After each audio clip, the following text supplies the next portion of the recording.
Hello friends, you are most welcome to my YouTube channel Maths by Knowledge Sir. Friends, I am Knowledge Pandey and today I am going to discuss about the first chapter of class 10 that is real number.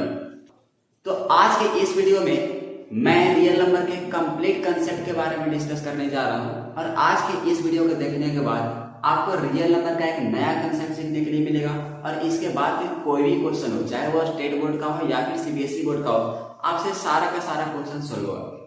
इसके बाद फिर इस platform पर आपको हर एक chapter का 2 video मिलेगा। एक होगा आपका जिसमें कंप्लीट हम लोग कंसेप्ट डिस्कस करेंगे और इसके बाद फिर सेकंड जो हम लोग का वीडियो होगा उसमें हम लोग कंप्लीट उसके बारे में क्वेश्चन डिस्कस करेंगे। तो बिना टाइम वेस्ट किए हुए मैं अपने वीडियो को स्टार्ट करता हूँ, तो ध्यान से आप लोग सुनिए।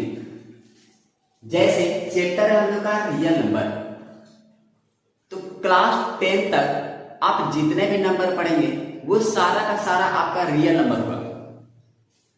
तो आखिर कौन सा नंबर रियल नंबर नहीं होगा, सबसे पहले ये डाउट आता है।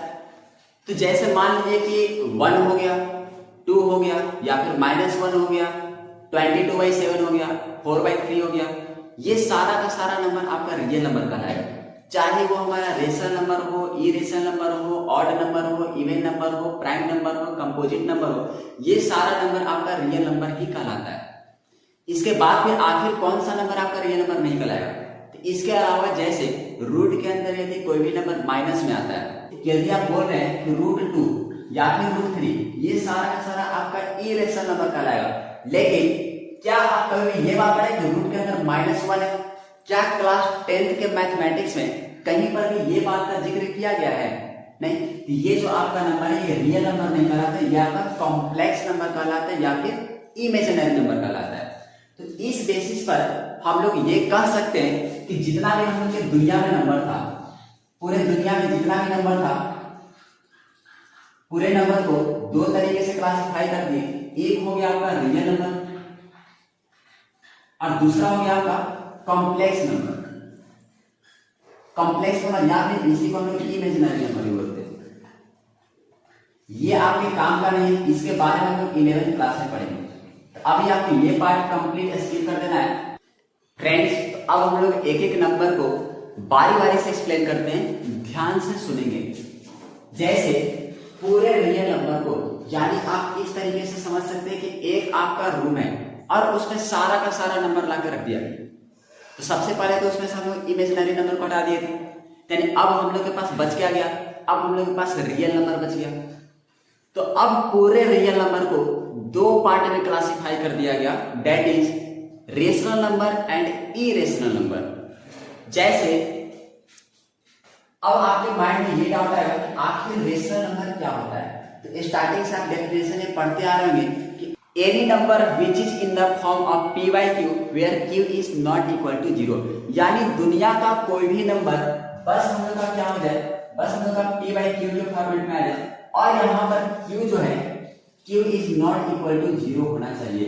यदि ऐसा कंडीशन सेटिस्फाई कर रहा है तो उस नंबर को हम लोग रेशनल नंबर बोलेंगे। जैसे एग्जांपल में मान लें कि हम लोग क्या बोल रहे हैं, 2/3 हो गया, 4/8 हो गया, 1/2 हो गया या फिर 6/5 हो गया, ये सारा का सारा रियल नंबर कहलाएगा, मतलब रेशनल नंबर कहलाएगा। तो अब आखिर कौन सा नंबर रेशनल नंबर नहीं कहलाएगा? तो मान लीजिए कि क्या 1/0, क्या ये रेशनल नंबर कहलाएगा? नहीं, ये हम लोग का एक्चुअली रेशनल नंबर नहीं कहलाएगा। तो क्या इसको इरेशनल नंबर बोलेंगे? तो नहीं, इसको हम इरेशनल नंबर भी नहीं बोल सकते। इरेशनल नंबर आगे चलने के बाद, ये सारा डिस्कस करने के बाद इरेशनल नंबर आपका बहुत अच्छे तरीके से कंप्लीट होगा। अभी मैं उसको थोड़ा देर के लिए स्किप करता हूं। यह नंबर जनरली अनडिफाइंड फॉर्म होता है। जैसे बहुत सारा हम लोग का टर्म है, 5 से अनडिफाइंड टर्म है, जैसे 1/0 हो गया या फिर 0/0 हो गया, यानी इसके बारे में अभी तक कोई भी साइंटिस्ट नहीं बताया। यदि भविष्य में आप लोग साइंटिस्ट बनेंगे तो इसके बारे में फिर बताएंगे क्या होता है। तो अब जैसे सेकंड नंबर आता है, रेशनल नंबर के अंदर क्या आता है, इंटीजर। अब इंटीजर क्या होता है? इंटीजर को आप इस तरीके से समझ सकते हैं, all natural number together with 0 and negative number is known as integer. Integer का बहुत सारा डेफिनेशन है। अब इसके लिए मैं स्टार्टिंग से स्टार्ट करता हूं। जैसे अब हमारे पास रूम में, एक रूम का एग्जांपल लिया था मैंने, रूम में सारा का सारा नंबर ला के रखा हुआ था, सारे नंबर को रियल नंबर बोल रहे थे। अब उसमें से क्या हुआ कि मैं इरेशनल नंबर को साइड कर दिया, अब मेरे पास बच क्या गया, रेशनल नंबर बच गया। तो अब उस रेशनल नंबर में से हम लोग फिर से क्लासिफिकेशन करना स्टार्ट किए। अब क्या बोले कि स्टार्टिंग से जितना भी काउंटिंग नंबर था, जितना भी क्या था काउंटिंग नंबर था, जिसको क्या बोलते हैं नेचुरल नंबर, नेचुरल नंबर यानी प्राकृतिक संख्या, यानी जो भी नंबर हम लोग नेचुरली यानी बचपन से जो भी नंबर बोलना स्टार्ट करते हैं वही हमारा नेचुरल नंबर कहलाता है। इंग्लिश में इसका डेफिनेशन क्या बोला जाता है, all counting number equal to natural number, यानी जिसको भी हम लोग काउंटिंग के टर्म में रिप्रेजेंट करते हैं वो क्या कहलाएगा, नेचुरल नंबर कहलाएगा। ये सबका कंप्लीट डेफिनेशन भी आपको मिलेगा, पहले आप कंप्लीट समझ लीजिए इसको। तो इसके बाद जैसे 1 2 3 4 5 6 7 8 9 10 1 से लेकर इनफाइनाइट तक जाएंगे, सारा नंबर नेचुरल नंबर कहलाएगा। क्या 1 से पहले वाला नेचुरल नंबर नहीं कहलाएगा अपने, यानी स्मॉलेस्ट नेचुरल नंबर हमारा क्या कहलाएगा 1। तो 1 से लेकर जितना भी नंबर था 1 हो गया, 2 हो गया, 3 हो गया, 4 हो गया, डॉट इनफाइनाइट तक जितना भी नंबर गया सारे नंबर को नेचुरल नंबर बोल दिया गया। इसके बाद फिर जब हम लोग का जीरो का इन्वेंशन हो गया तब एक और नंबर बढ़ गया जीरो। तो जब सारे नेचुरल नंबर में जीरो को इंक्लूड कर दिए, यानी ऐसे समझ सकते हैं कि रूम में बहुत सारा नंबर रखा हुआ था, पूरा बहुत बड़ा सा एक रूम था और इसमें सारा का सारा नंबर ला के डाल दिया, बहुत सारा नंबर था, बहुत सारा नंबर। अब इसमें से क्या किए, एक बैग नंबर निकाल के लाए जिसमें सारा क्या √2 था, √3 था, √7 था, √11 था, ये सारा नंबर था। तो जितना भी इस टाइप का नंबर था यानी इसको इरेशनल नंबर बोल रहे हैं, इरेशनल नंबर, सारे इरेशनल नंबर को बाहर निकाल दिया। अब बच गया रेशनल नंबर। तो रेशनल नंबर में से भी जितना भी काउंटिंग नंबर था, यदि 1 से बड़ा जितना भी नंबर था साथ में 1 को भी सारा नंबर को एक झोला में पिछला बंद कर दिया। अब ये नंबर क्या कहलाया, नेचुरल नंबर। अब इसी नेचुरल नंबर के बैग में अब हमने क्या की 1 तो था, मतलब इसके साथ एक और जीरो को लाके डाल दिए। तो अब जो ये हमारा बड़ा सा कहलाएगा, ये जो हमारा बड़ा सा बैग हो गया इसका नाम क्या हो गया, होल नंबर। अब आपसे कोई ये पूछे कि क्या 4 को होल नंबर बोलेंगे, तो हाँ बोलेंगे। 4 को क्या नेचुरल नंबर बोलेंगे, तो हाँ बोलेंगे। अब ये पूछे 4 हमारा होल नंबर है या फिर नेचुरल नंबर है, तो 4 हमारा होल नंबर भी है और नेचुरल नंबर भी है, दोनों है। इसके बाद फिर इसके साथ यानी जीरो हो गया, सारा सारा नेचुरल नंबर हो गया। अब इसके साथ निगेटिव नंबर भी था, तो सारे निगेटिव नंबर को जब लाकर ऐड कर दिया गया, जैसे -1 हो गया, -2 हो गया, -3 हो गया, डॉट डॉट डॉट इनफाइनाइट तक चला गया, सारे निगेटिव नंबर को भी इस पे इंक्लूड कर दिए। तब जो हमारा ये बड़ा सा बैंक था, ये सारा इसमें होल नंबर भी रहेगा, इसमें नेचुरल नंबर भी रहेगा, तब इसको क्या बोलेंगे, इंटीजर बोलेंगे। और इस तरीके का क्वेश्चन एक सीबीएसई बोर्ड में कॉम्पिटेंसी बेस्ड क्वेश्चन जो है उसमें ये बात पूछा गया और ये 1 मार्क्स का क्वेश्चन था। तो इसके बाद में यानी अब ये बोला जाएगा क्या -1 हमारा होल नंबर कहलाएगा, नहीं, होल नंबर वाला जो झोला था वो क्या था, छोटा था, यानी होल नंबर वाला बैग हमारा छोटा था, तो इसके अंदर माइनस निगेटिव वाला टर्म इंक्लूड नहीं होगा। लेकिन क्या जो इंटीजर वाला बैग है इसमें क्या सारा नेचुरल नंबर आ रहा है, तो हाँ आ रहा है। क्या जीरो आ रहा है, तो आ रहा है। तो इसका मतलब all natural number are integer, all whole number are integer, but we can not say that all integer are natural number. Some integer may be natural number, some integer may be whole number, but all integer can not be natural number. यहां तक clear. इसके बाद में तो अब हमारा integer clear हो गया, होल नंबर क्लियर हो गया, नेचुरल नंबर क्लियर हो गया। अब आपको ये डाउट आएगा कि odd number, even number, prime number, composite number, ये सारे नंबर कौन सा नंबर है। तो नंबर का कहानी हम लोग का यहीं पे खत्म हो गया, यानी इसके बाद बस हम लोग का सीधा इरेशनल नंबर है। तो ये सारा अब जो नंबर था यानी पूरा का पूरा निगेटिव नंबर ले लिए, पूरा का पूरा पॉजिटिव नंबर ले लिए और एक बीच में जीरो ले लिए, ये कंप्लीट हमारा इंटीजर कहला गया। इसके बाद फिर जितना भी नंबर हम लोग का बाय में था, जैसे 1/2, 1/3, 1/4, ये सारे नंबर को हम लोग रेशनल नंबर बोल दिए। तो अब बच गया हम लोग के पास इरेशनल नंबर। तो आखिर ये जो ऑड नंबर है, इवन नंबर है, इसका क्या मसला है, उसको ध्यान से सुनिए। तो अब जो हमारा नेचुरल नंबर था, नेचुरल नंबर वाला जो बैग था, अब इसको क्या किया गया, ओपन किया गया। नेचुरल नंबर वाले बैग को ओपन किया गया। अब इसको ओपन करने के बाद क्या देखा गया कि इसमें जो भी नंबर 2 से डिविजिबल था, यानी नेचुरल नंबर में हम लोग का 1 से लेकर इनफाइनाइट तक था, तो उसमें जितना भी नंबर 2 से डिवाइड हो रहा था वो सारे नंबर को इवन नंबर बोल दिया गया। यानी all number which is divisible by 2 are even number and the number which is not divisible by 2 are known as odd number. तो इसका मतलब हमारा अब इसमें क्या हो गया, ये बैग को ओपन करने के बाद हम लोग के पास इवन नंबर मिल गया, इवन नंबर के बाद और क्या मिला, ऑड नंबर मिल गया, और क्या मिलेगा, प्राइम नंबर मिल जाएगा। तो इवन नंबर क्या होगा, तो जो भी नंबर 2 से डिवाइड होता है, तो इसका मतलब 2 हो गया, 4 हो गया, 6 हो गया, 8 हो गया, 10 हो गया, डॉट डॉट डॉट आगे इनफाइनाइट तक चलते जाओ। यानी इनफाइनाइट तक जितना भी नंबर 2 से डिवाइड हो रहा है वो सारा नंबर क्या कहलाएगा, इवन नंबर कहलाएगा, और जो भी नंबर 2 से डिवाइड नहीं हो रहा वो क्या कहलाएगा, ऑड नंबर कहलाएगा। यानी 2 से डिवाइड ना हो रहा नंबर कौन सा है, तो 1 हो गया, 3 हो गया, 5 हो गया, 7 हो गया, 9 हो गया, डॉट डॉट आगे इनफाइनाइट तक चलते जाएगा। तो अब हम लोग डिस्कस करेंगे कि आखिर ये प्राइम नंबर क्या होता है। तो प्राइम नंबर का डेफिनेशन आपने स्टार्टिंग से पढ़े होंगे कि the number which have only 2 factor 1 and number itself is known as prime number. तो आखिर ये फैक्टर क्या होता है, प्राइम फैक्टराइजेशन क्या होता है। तो प्राइम नंबर समझने से पहले थोड़ा सा फैक्टराइजेशन के बारे में जानते हैं। जैसे लोग फैक्टर का बात करिए तो मान लीजिए कि कुछ मैं नंबर एज्यूम करता हूं कि 6 हो गया, या फिर आपका 12 हो गया, 18 हो गया,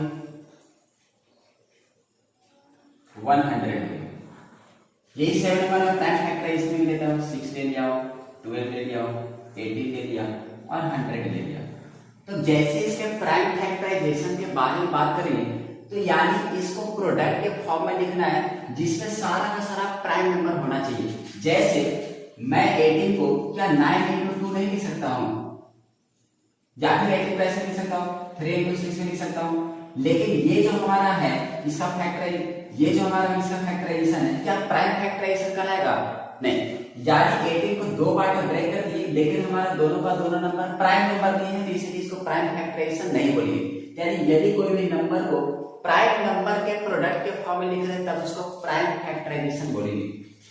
तो जैसे हमारा 6 हो गया तो 6 को कैसे लिख सकते हैं, 2 into 3 लिख सकते हैं। तो 2 into 3 क्या होगा इसका प्राइम फैक्टराइजेशन। वैसे जब हमारा 12 है तो 2 into 2 into 3 लिख देंगे। जो हमारा 18 है 2 into 3 into 3 लिख देंगे। जो हमारा 100 है तो 100 का क्या हो जाएगा, 2 into 5 into 5 हो जाएगा। ये हमारा हो गया प्राइम फैक्टराइजेशन। लेकिन जब फैक्टराइजेशन का बात करते हैं तो ये नंबर जिस भी नंबर से डिवाइड होने वाला है वो सारा का सारा इसका फैक्टर कहलाएगा। जैसे 6 किसके टेबल में आएगा, तो 6 1 का टेबल में आएगा तो 1 इसका फैक्टर कहलाएगा। 6 हमारा 2 का टेबल में आता है तो इसका फैक्टर कहलाएगा। 3 का टेबल में आता है 3 भी कहलाएगा। 6 का टेबल में आता है तो जो इसका 6 का फैक्टर है वो मतलब 4 फैक्टर हो गया, दैट इज 1 2 3 एंड 6।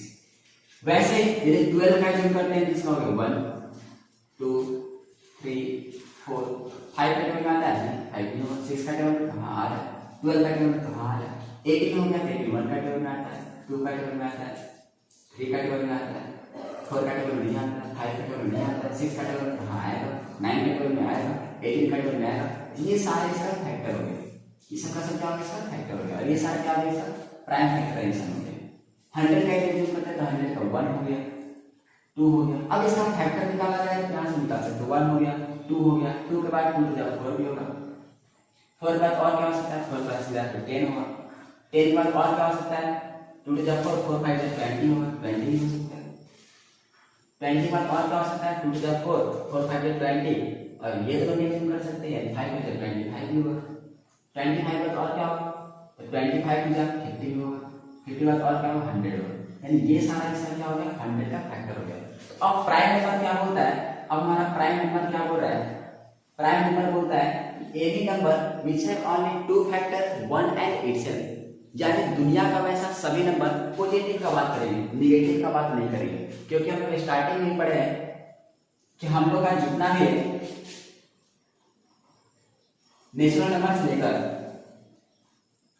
यानी जितना भी हमारा ऑड नंबर हो गया, इवन नंबर हो गया, प्राइम नंबर हो गया, कंपोजिट नंबर हो गया, को प्राइम हो गया, ट्रिपल प्राइम हो गया, ये सारा का सारा हमारा जो है वो नेचुरल नंबर कहलाएगा। यानी नेचुरल नंबर के बैग को ओपन किए, नेचुरल नंबर का एक बैग था, इसके बैग को ओपन किए, ये बैग को ओपन करने के बाद ये सारा नंबर हम लोग को मिलेगा। यानी पूरे नेचुरल नंबर को दो तरीके से क्लासिफाई किए थे, फिर इसको प्राइम नंबर ये सारे तरीके से क्लासिफाई किए। जो हमारा प्राइम नंबर है ये क्या बोल रहा है कि any number which have only two factor one and number itself, यानी वैसा सभी नंबर जिसका केवल दो ही फैक्टर हो। क्या इसका दो फैक्टर है? नहीं, इसका चार फैक्टर है। इसका कितना है? इसका 6 फैक्टर है। क्या ये सारा नंबर प्राइम है? प्राइम नंबर कहलाएगा? नहीं। तो आखिर प्राइम नंबर कौन सा कहलाएगा? जैसे आप 3 का यूज कर लीजिए, 3 क्या होगा? इसका एक फैक्टर है, दूसरा फैक्टर कौन सा? 3 होगा। यदि आप 2 को लिखते हैं, 2 का क्या हो जाएगा? 2 का आ जाएगा 1 और 2, यानी इसका भी दो फैक्टर है, इसका भी दो फैक्टर है। वैसे आप 11 को ले लीजिए, ये क्या कहलाएगा? तो इसका भी दो फैक्टर होगा, 1 होगा, 11 होगा। तो वैसा सभी नंबर जिसका दो फैक्टर है, एक तो 1 होगा और दूसरा क्या होगा? वो नंबर इटसेल्फ, यानी जो नंबर है वही होगा। 1 हो गया, 3 हो गया, 5 हो गया, 7 हो गया, 11 हो गया, 13 हो गया, 17 हो गया, ये सारा नंबर हमारा प्राइम नंबर कहलाएगा। इसके बाद में कंपोजिट नंबर क्या होता है? कंपोजिट नंबर हमारा होता है, कंपोजिट नंबर क्या होता है कि any number which have more than two factor is known as composite number. इसको ऐसे भी समझ सकते हैं कि सारे नेचुरल नंबर को दो तरीके से क्लासिफाई करते हैं। एक तो हमारा प्राइम नंबर हो गया, अब प्राइम नंबर के बाद जितना भी नंबर बच गया सारा नंबर कंपोजिट नंबर कहलाएगा। स्मॉलेस्ट प्राइम नंबर हमारा कौन सा कहलाएगा? 2। सबसे छोटा प्राइम नंबर 2 है, इससे छोटा कोई भी प्राइम नंबर नहीं होगा, क्योंकि नेचुरल नंबर के इससे छोटा 1 होता है और 1 हमारा प्राइम नंबर नहीं है, और 1 के बाद 0 आएगा और निगेटिव नंबर है। कंपोजिट नंबर क्या कहलाएगा? ये बोलता है कि जिसका भी 2 से ज्यादा फैक्टर हो उसको क्या बोलेंगे? Composite number. क्या जिसका 2 फैक्टर उसको कंपोजिट नंबर बोलेंगे? नहीं। यानी 3 या 3 से ज्यादा फैक्टर उसको क्या बोलेंगे? Composite number. क्या ये कंपोजिट नंबर होगा? हाँ होगा। इसका 4 फैक्टर, ये होगा, ये भी होगा, ये भी होगा, ये भी होगा। क्या ये कंपोजिट नंबर होगा? 3 होगा कंपोजिट नंबर? नहीं। इसका केवल 2 फैक्टर है, ये कंपोजिट नंबर नहीं कहलाएगा। 2 भी नहीं होगा, 11 भी नहीं होगा, क्योंकि इसका कितना फैक्टर है? 2 ही फैक्टर है। तो यहां से हमारा प्राइम नंबर कंप्लीट हो गया, कंपोजिट नंबर कंप्लीट हो गया। अब क्या हो रहा है? को प्राइम क्या है? तो अब स्टूडेंट का प्रॉब्लम क्या है कि वो प्राइम नंबर को ही को प्राइम से रिलेट कर लेते हैं, लेकिन जनरली प्राइम नंबर से को प्राइम का कोई भी रिलेशन नहीं। कैसे? तो को प्राइम का कंसेप्ट क्या होता है कि वैसा कोई भी दो नंबर, बहुत सारा आपका नंबर लिखा हुआ है, 2 हो गया, 4 हो गया, 6 8 हो गया, 6 हो गया, 10 हो गया, 12 हो गया। अब इसमें से कोई भी दो नंबर को आप उठा कर लेकर आ जाए और यदि उसके बीच में केवल 1 ही कॉमन फैक्टर है, 1 के अलावा कोई भी कॉमन फैक्टर नहीं है, तब हमारा वो नंबर क्या कहलाएगा? को प्राइम नंबर कहलाएगा। जैसे 2 3, क्या इसके बीच कोई भी कॉमन फैक्टर है? नहीं, तो क्या है? को प्राइम कहलाएगा? हाँ कहलाएगा। अब इसके बाद आएगा 2 ले लिया और 4 ले लिया, क्या ये को प्राइम होगा? नहीं। क्यों? तो इसमें से हम क्या कर सकते हैं? 2 को बाहर कॉमन निकाल सकते हैं, 1 और 2 इसको ऐसे लिख सकते हैं कि इसमें से हम लोग का 2 और 4 में से 2 और 4 का कॉमन फैक्टर है, तो जिसकी वजह से 2 और 4 को प्राइम नहीं बोलेंगे। तो अब माइंड में डाउट आएगा कि इसका मतलब बाकी का ये सारे नंबर आएंगे तो प्राइम नंबर है। इसके बाद मान लो कि 3 ले लिया और 7 ले लिया, ये क्या हो गया? को प्राइम हो गया। इसका बाद 9 ले लिया, 11 ले लिया, ये क्या हो गया? को प्राइम हो गया। अब क्या करेंगे? 4 ले लिए और क्या लेंगे? 4 पर और क्या ले सकते हैं? 4 पर 9 ले सकते हैं। क्या हमारा 4 प्राइम नंबर है? नहीं। 9 प्राइम नंबर है? नहीं। लेकिन क्या 4 और 9 के कॉम्बिनेशन में 1 के अलावा कोई भी कॉमन फैक्टर है? नहीं। तो ये हमारा को प्राइम नंबर कहलाएगा। तो को प्राइम नंबर क्या बोलता है कि वैसा कोई भी दो नंबर जिसके बीच में केवल 1 कॉमन फैक्टर हो वो क्या कहलाएगा? को प्राइम कहलाएगा। 1 कॉमन फैक्टर बोलेगा तो 1 केवल 1 का ही कॉमन फैक्टर, यानी कॉमन फैक्टर उसमें कोई भी कॉमन होगा ही, बस 1 होगा। इसके बाद में पेरी प्राइम क्या बोलता है? पेरी प्राइम जनरली हमारा प्राइम ही नंबर होता है। तो पेरी प्राइम हमारा क्या होगा कि इसमें कोई भी दो प्राइम नंबर के बीच का डिफरेंस यदि 2 है तब उस नंबर को क्या बोलते हैं? Twin prime. जैसे यदि आप 3 एज्यूम कर लिए, 5 एज्यूम कर लिए, 5 माइनस 3 क्या है? 2 है, क्या ट्विन प्राइम होगा? हाँ होगा। 5 हो गया, 7 हो गया, ट्विन प्राइम होगा?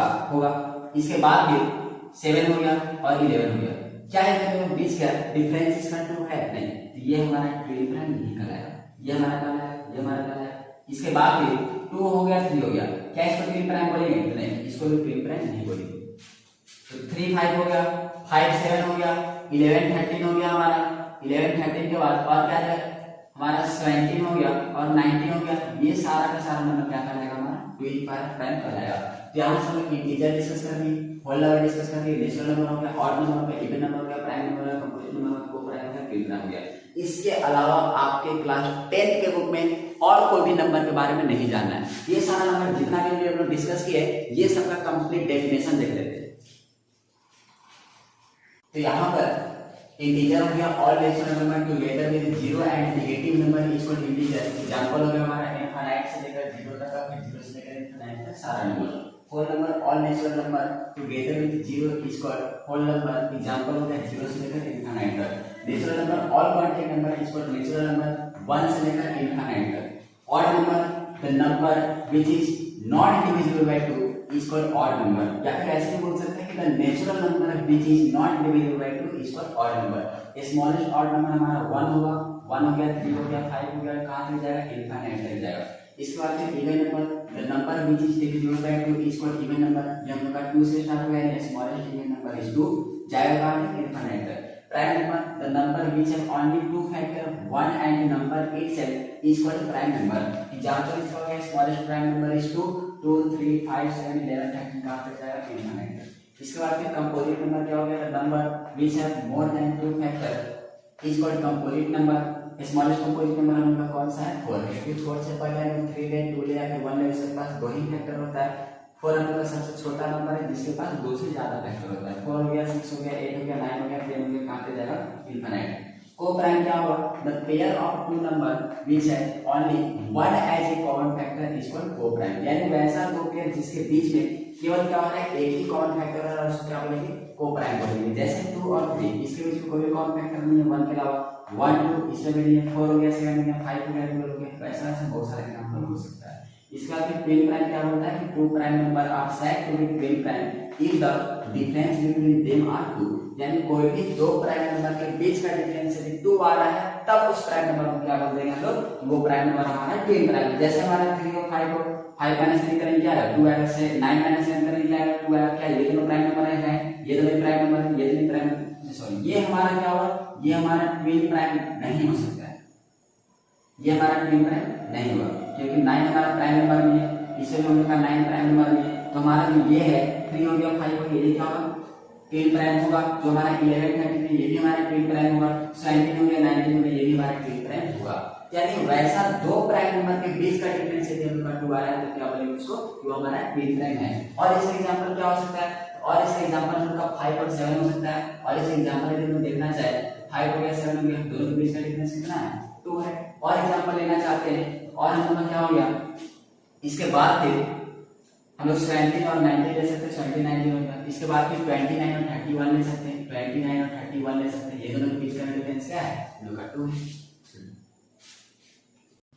फ्रेंड्स तो फंडामेंटल थ्योरम ऑफ मैथमेटिक्स समझने से पहले हम लोग कुछ terminating decimal non terminating decimal के बारे में समझ लेते हैं। जैसे हम लोग पूरा नंबर के बारे में डिस्कस किए, तो अब जो हमारा रियल नंबर है अब सारा का सारा रियल नंबर या तो पूरा पूरा टर्मिनेट कर देगा, जैसे हमारा पी बाई क्यू के फॉर्मेट में है। जब पी बाई क्यू के फॉर्मेट में है तो या तो पूरा पूरा टर्मिनेट हो जाएगा यानी कट जाएगा, या तो फिर नहीं कटेगा। और जब नहीं कटता है या तो फिर वो हमारा डेसिमल रिपीट करने लगेगा और नहीं तो फिर रिपीट नहीं करेगा। जैसे मान लीजिए हम लोग एग्जांपल लेते हैं 7/2। तो अब ये क्या हो रहा है जैसे 2 6 को डिवाइड करेंगे 2 3 जा 6 और 0.25 देंगे क्या आ गया ये हमारा 3.5 आ गया। या फिर दूसरा एग्जांपल लेते हैं 20/3 लेंगे। इस केस में क्या आएगा 3 6 80 और पॉइंट क्या होगा यहाँ पर फिर से जाएगा 6 6 ये हम लोग का आ जाएगा कंटिन्यू हम लोग का रिपीट होते जाएगा। फिर ये हमारा क्या हो गया रिपीटिंग डेसिमल हो गया, ये क्या हो गया हमारा टर्मिनेटिंग डेसिमल हो गया। इसके बाद फिर नॉन रिपीटिंग का बात करें तो इसका मतलब कुछ ऐसा हो जाता है। नॉन रिपीटिंग का जब एग्जांपल देख रहे हैं तो 0.1 01 001 फिर 0001 यानी यहाँ पर 1 0 था फिर 2 0 हो गया फिर 3 0 हो गया, ऐसे कंटिन्यू आगे बढ़ते जाएगा। तो इसको क्या बोलेंगे नॉन रिपीटिंग डेसिमल। यही जो हमारा non terminating non repeating decimal होता है इसी को हम क्या बोलते हैं इरेशनल नंबर बोलते हैं। इरेशनल नंबर और जो हमारा टर्मिनेटिंग डेसिमल है या फिर रिपीटिंग डेसिमल है ये दोनों का दोनों हम लोग का क्या कहलाता है रेशनल नंबर कहलाता है। रेशनल नंबर जैसे रिपीटिंग मान लीजिए चलो लिख दिया 1.33 और 33 के ऊपर रेफरिंग दिया हुआ है तो ये भी हम लोग का रेशनल नंबर कहलाएगा और इसको हम लोग फ्रैक्शन में चेंज करना भी सीखेंगे। इसके बाद फिर टर्मिनेटिंग डेसिमल का एक कंसेप्ट और होता है कि जब हम लोग का कोई भी रेशनल नंबर p/q के फॉर्मेट में है और यहाँ पर q 0 नहीं होगा, जब q 0 नहीं होगा तो q क्या होगा, जब हम लोग का q 2 का पावर n इंटू में 2 का पावर इंटू में 5 का पावर n इस फॉर्मेट में जब है तब हम लोग बोलेंगे हमारा डेसिमल टर्मिनेटिंग डेसिमल है, और अगर नहीं है तब क्या बोलेंगे हमारा डेसिमल टर्मिनेटिंग डेसिमल नहीं है। जैसे आप एग्जाम्पल लेते हैं, जैसे 31/2 का पावर 2 इंटू 5 का पावर 3, इसमें क्या है 2 है 5 है, इसका लिए क्या होगा टर्मिनेटिंग डेसिमल होगा। इसको यदि हम ध्यान से देखें तो ये क्या हो जाएगा 33 है, इसको क्या लिख सकते हैं 5 इंटू 2 इंटू क्या लिख सकते हैं 5 लिख सकते हैं। इसका मतलब ये क्या हो जाएगा 33 और 5 का पावर 2 इंटू में 2, ये भी क्या होगा हमारा टर्मिनेटिंग डेसिमल होगा। इसको यदि ध्यान से ऑब्जर्व करें इसमें क्या हो जाएगा, ये हो जाएगा हमारा 41/10 का पावर 3, 10 का पावर 3 और 10 का पावर 3 बोलने का मतलब क्या 2 इंटू 5 का पावर 3, इसका ये भी क्या होगा, ये भी क्या है 2 और 5 के टर्म में, ये भी क्या होगा टर्मिनेटिंग डेसिमल होगा। इसको जब हम ध्यान से देखें तो 17 और 22 में ये क्या होता है 25 का स्क्वायर 625, इसका मतलब 5 का स्क्वायर कितना आ जाएगा 5 का स्क्वायर 4, इसका मतलब इसको बोले 2 तो है नहीं, इसका मतलब 2 का पावर हम क्या लिख सकते हैं 0 लिख सकते हैं, ये भी उनका टर्मिनेटिंग डेसिमल है। इसका मतलब कोई भी नंबर है यदि उसके डिनोमिनेटर में केवल 2 है तो टर्मिनेटिंग डेसिमल होगा, केवल 5 है फिर भी टर्मिनेटिंग डेसिमल होगा, और 2 और 5 दोनों है फिर भी क्या होगा टर्मिनेटिंग डेसिमल होगा। इसके अलावा चौथा कोई भी केस है टर्मिनेटिंग डेसिमल नहीं होगा।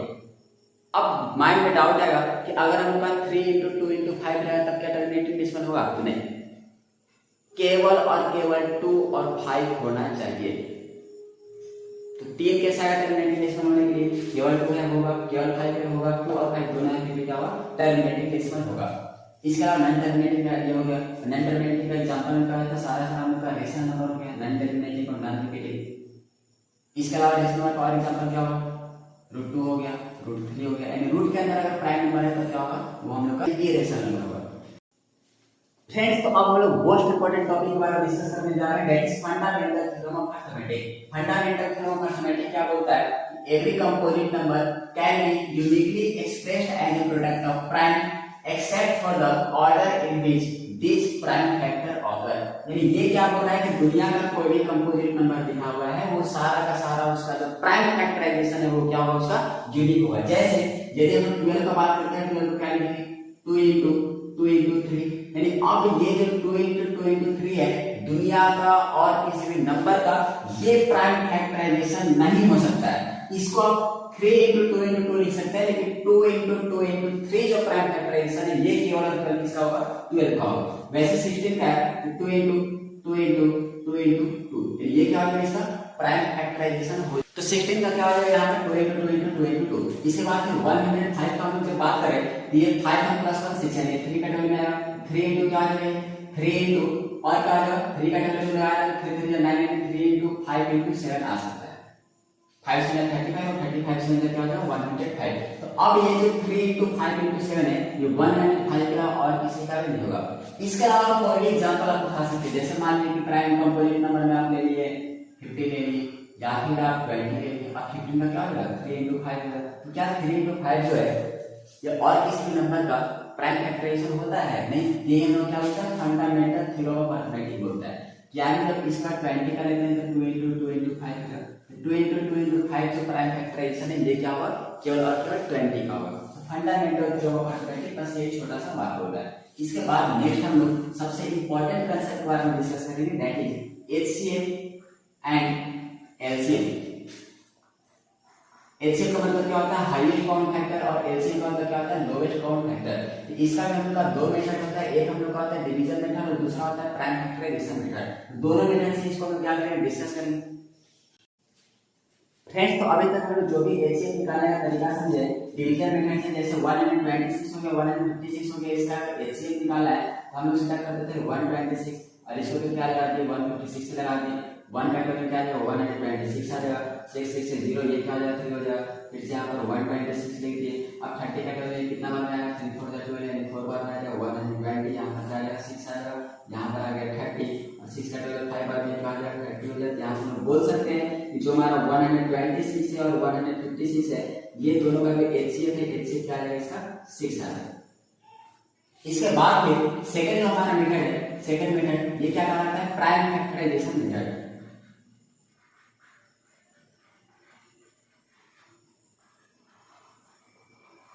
प्राइम फैक्टराइजेशन मेथड, इसमें हम जनरली क्या करते हैं कि 126 इसका भी प्राइम फैक्टराइजेशन निकालेंगे, 156 इसका भी प्राइम फैक्टराइजेशन निकालेंगे। और ये प्राइम फैक्टराइजेशन मेथड हम लोग का बहुत ज्यादा सुटेबल है और इससे हम लोग आसानी से आंसर निकाल सकते हैं। इसके अलावा और कितना भी नंबर दिया हुआ है उसका एचसीएफ निकालना हो तो आसानी से निकाल सकते हैं। इसमें जब हम लोग 2 से ज्यादा अगर कुछ भी नंबर दे दिया तो फिर से क्या करना पड़ता है, ये दोनों के एचसीएफ से फिर उसके बीच में क्या करेंगे, तीसरे को रिलेट करेंगे, फिर जो उसका एचसीएफ है उससे चौथे को रिलेट करेंगे, फिर जो उससे पांचवे को रिलेट करेंगे। लेकिन प्राइम फैक्टराइजेशन में हम सीधा क्या करते हैं कि जितना भी नंबर दिया हुआ है सबका डायरेक्ट प्राइम फैक्टराइजेशन निकालना है और उसके बाद उसके पावर के बेसिस पर क्या करेंगे, आंसर निकालना है। जैसे 126 है यानी 6 to 8 और 1 9 यानी 3 का टेबल में आएगा, फिर 2 का टेबल में आएगा, यानी सीधा 2 से लगा रहे तो कितना बार में इनटू में लिखेंगे, तो 2 इनटू इसको और क्या लिख सकते हैं, तो 2 इनटू और क्या लिखेंगे, 2 6 12 2 3 6 यानी 63 हो गया। इसका 3 का टेबल यानी 2 इनटू 3 इनटू क्या होगा, 3 का टेबल जो लगाएंगे 3 प्लस 6 और 1 यानी 20 बनाया है, यानी 3 इनटू 7 यानी जो 126 का जो प्राइम फैक्टराइजेशन है वो क्या हो जाएगा हमारा 2 इनटू 3 इनटू 3 इनटू 7 यानी 2 3 6 6 3 18 और 18 से हम क्या होगा 126। इसके बाद जो 156 का एरिया में लगाए 156 का इसका भी हम लिख देंगे सीधा, इसको आप ऐसे कर सकते हो 156 इसका प्राइम फैक्टराइजेशन करेंगे, 2 का टेबल 2 से 14 2 8 16 इसके बाद 2 का टेबल 2 3 6 2 9 18 फिर 3 का टेबल 13 बाद इसका जो प्राइम फैक्टराइजेशन है वो क्या हो जाएगा 2 इनटू 3 इनटू 13। ठीक है, तो यहां से और हम लोग क्या कर सकते हैं और इसको बेहतर रूप में कैसे लिख सकते हैं, बेहतर तरीके से, जैसे इसको क्या लिखेंगे 2 इनटू 3 का पावर 2 इनटू 7, इसको क्या लिख सकते हैं 2 का पावर 2 इनटू 3 इनटू 13। अब हमारा कंसेप्ट क्या होता है प्राइम फैक्टराइजेशन का कि दोनों में आपको कॉमन लिखना है, यानी जैसे इसमें हम लोग क्या है 2 कॉमन है और इसमें क्या हम लोग 3 भी कॉमन है, इसके बाद बाकी ये दोनों का बात नहीं करेंगे। अब एचसीएफ निकालने के लिए क्या करेंगे, एचसीएफ जब हम लोग को निकालना है तो एचसीएफ निकालने के लिए दोनों का लोएस्ट पावर लिखते हैं, दोनों का क्या लिखेंगे लोएस्ट पावर लिखेंगे। ये दोनों में से 2 का लोएस्ट पावर क्या है 2 का पावर 1 और इनटू में क्या हो जाएगा 3 में लोएस्ट पावर क्या है 3 का पावर 1। 7 यदि कॉमन रखें इसमें कुछ नहीं, इसमें क्या हो जाएगा 7 का पावर 0 हो जाएगा और इसमें क्या हो जाएगा 13 का पावर 0 हो जाएगा, तो सीधा 7 का पावर 0 लिखेंगे तो 1 ही आएगा, 13 का पावर 0 लिखेंगे तो 1 ही आएगा। इसका मतलब जो हमारा 126 है 156 है, इसका जो एचसीएफ है वो क्या आ जाएगा 6 आएगा। सेम टू सेम एलसीएम में हम लोग क्या करते हैं, जब हम लोग का एलसीएम निकालना हो तब क्या करते हैं दोनों का हाईएस्ट पावर लिखते हैं। जैसे अब इसमें 2 का हाईएस्ट पावर क्या है 2 का पावर 2 है इनटू के 3 का हाईएस्ट पावर क्या है 3 का पावर 2 है। इसके बाद जब तक 7 का पावर 0 देखे तो अब 7 में 7 का हाईएस्ट पावर क्या है 7 का पावर 1 है, 7 का पावर 1 लिखेंगे और 8 में फिर 13 का है जो देखें 13 का हाईएस्ट पावर क्या है 13 का पावर 1 है। इसका जो उनका एलसीएम है इसका एलसीएम क्या मिल जाएगा 2 to 4 और ये क्या आएगा 3 से 9 यानी 9 हो जाएगा 36 और फिर इनटू में 7 इनटू 13 ये हम लोग क्या आएगा इसका एलसीएम आ जाएगा। इसके बाद इसको प्रोडक्ट करना तो भी आंसर है और एलसीएम जब हम लोग निकालना रहेगा तब फिर हम लोग नॉर्मल मेथड क्या सीखते हैं, जैसे यही एग्जांपल सेम टू सेम लेते हैं 126 और क्या लेते हैं 156 लेते हैं। जब इसका एलसीएम निकालना है तो सीधा हम ऐसे निकाल देते हैं और लगा देते हैं 2 का टेबल 2 6 2 0 6 2 से 14 2 8 60 फिर से 2 से लगेगा नहीं लगेगा 3 से लगेगा तो हाँ 3 से लगेगा 3 से लगा देंगे 3 2 6 और 1 बार फिर क्या हो जाएगा 3 2 6 और 3 6 18। अब क्या होगा फिर से 3 का टेबल में आएगा नहीं, 7 का टेबल बस यही आएगा, सेकंड वाला नहीं आएगा। अब सीधा हम क्या करते थे कि इसका जो एलसीएम है एलसीएम इक्वल टू क्या आ जाता था 2 इनटू 3 इनटू 21 इनटू 26। इसको प्रोडक्ट करने के बाद क्या आ जाएगा, इसको प्रोडक्ट करने के बाद 3 2 7 6 आ जाएगा और यहाँ पर जो है इसको प्रोडक्ट करके देखते हैं इसमें क्या आ रहा है 3 2 7 6 आ रहा है, तो इसका ये कंडीशन कहीं ना कहीं सेटिस्फाई करता है। तो प्राइम फैक्टराइजेशन में सीधा ये बोलता है कि अगर हम लोग को एलसीएम निकालना हो अगर हम लोग को एलसीएम निकालना हो तो दोनों में जो हाईएस्ट पावर है उसका एज्यूम करते हैं, हाईएस्ट पावर में एज्यूम करेंगे। और यदि हम लोग को एचसीएफ निकालना हो जब हम लोग को एचसीएफ निकालना हो तब क्या करते हैं लोवेस्ट पावर को एज्यूम करते हैं। जैसे एलसीएम निकालना मतलब क्या कर रही है, दोनों में कॉमन सबसे पहले देखें, कॉमन में से जो हाईएस्ट पावर था उसको लेते हैं, और जब एलसीएम निकालना मतलब क्या करेंगे, जो लोएस्ट पावर था उसको लेते हैं। इस तरीके से एलसीएम और एचसीएफ का आप कंप्लीट सारा क्वेश्चन सोल्व कर सकते हैं 2 मिनट से। एक तो ये हो गया और दूसरा हम लोग का ये हो गया, ये हम लोग का आसान है, और इससे हम लोग 2 से ज्यादा नंबर का भी आसानी से क्या कर सकते हैं, एलसीएम और एचसीएफ निकाल सकते हैं। माय डियर स्टूडेंट, इसके बाद फिर जो हमारा ये सारा है प्रूफ है √3 इज इक्वेशन नंबर, या फिर चेक वेदर 6 का पावर n का element 0 for n natural number n। ये सारा जो भी हम लोग ये 2 क्वेश्चन है, ये दोनों का दोनों हम लोग नेक्स्ट वीडियो में कवर करेंगे, जिसमें हम लोग पूरा क्वेश्चन प्रैक्टिस करेंगे। इसका भी हम लोग का शॉर्ट वीडियो, इसमें हम लोग 5 मिनट में सोल्व करते हैं। फर्स्ट मेथड इसको हम लोग 2 बार ग्रेड मानते हैं, इसके बाद फिर उसका स्क्वायर करते हैं, इसके बाद फिर ये प्रूव करेंगे कि a जो हम लोग का वो क्या करेगा 3 से डिवाइड होगा, फिर फोर्थ स्टेप में प्रूव करेंगे जो हमारा p है वो भी क्या होगा 3 से डिवाइड होगा। वहां से फिर हम लोग आ जाएगा 3 जो है a और b दोनों का कॉमन फैक्टर, और फिर लास्ट लिखते हैं contradiction arise between them and hence √3 is irrational number. वैसे जो हमारा 6 का power n can never equal 0, ये जो हम लोग का है यानी यहां पर क्या है चेक वेदर 6 का पावर n कैन इक्वल 0, यानी क्या ये हमारा 6 का पावर n जो है 0 के साथ n होगा या नहीं। तो हम लोग स्टार्टिंग में पढ़े हैं दुनिया के किसी भी नंबर का यदि वो हम लोग का 2 का पावर m इंटू 5 का पावर n के टर्म है, तब वो क्या होगा लास्ट में उसके 0 आएगा। लेकिन इसमें क्या है 3 है, यानी इसमें क्या है 6 है, और 6 में क्या आ रहा है 3 और 2 कॉमन फैक्टर आ रहा है। और हम लोग ऑलरेडी पढ़ेंगे कि या तो केवल 2 रहे, या फिर केवल 5 रहे, या फिर 2 और 5 दोनों रहे। 2 और 5 के अलावा दुनिया में कोई भी नंबर आ जा रहा है डिनोमिनेटर में, तब वो क्या होगा कभी भी हम लोग का 0 से एंड नहीं करेगा, डिनोमिनेटर में या फिर न्यूमरेटर में। यदि कोई भी नंबर है 2 और 5 के अलावा और कोई भी नंबर है तो क्या हो 0 से एंड नहीं करेगा। ये दोनों का शॉर्ट मेथड भी पढ़ेंगे। अभी तक आप जितना भी पढ़े उससे रिलेटेड ये क्वेश्चन है, जैसे इसको बोल दिया है कि एक हम लोग का बैग इसमें नेचुरल नंबर है, होल नंबर है, सारा होल नंबर के अंदर नेचुरल आएगा, इंटीजर के अंदर होल नंबर नेचुरल दोनों आएगा, रेशनल नंबर के जितना आएगा, इरेशनल नंबर क्या है सेपरेट है।